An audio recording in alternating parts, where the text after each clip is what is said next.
by division. Whenever you have a function in a function in the form of division, then you can use quotient rule to differentiate. That is to say, we can let u to be equals to 1 and b to be equals to x, provided that y is in the form of u all over b. That is, let's differentiate u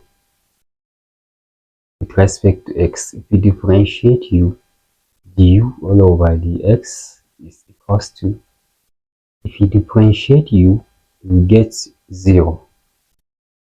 Let's differentiate b.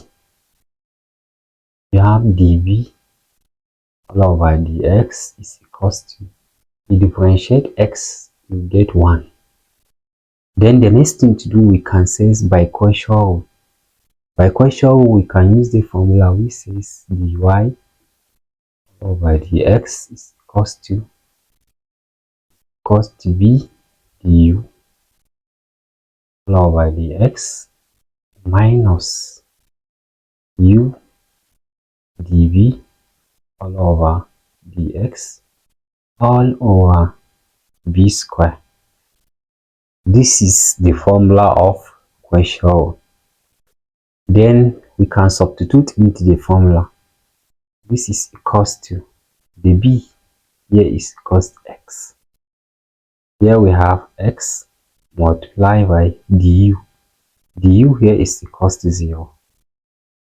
Then we can say minus, what is u?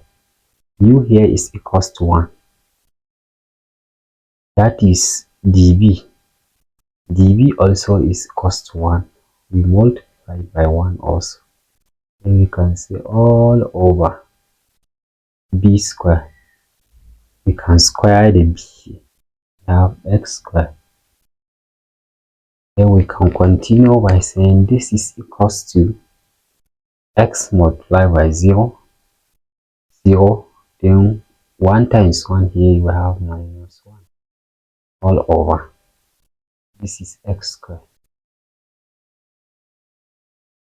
Then that's the end of this. Thanks for watching. Don't forget to like, share and subscribe our channel. Bye bye.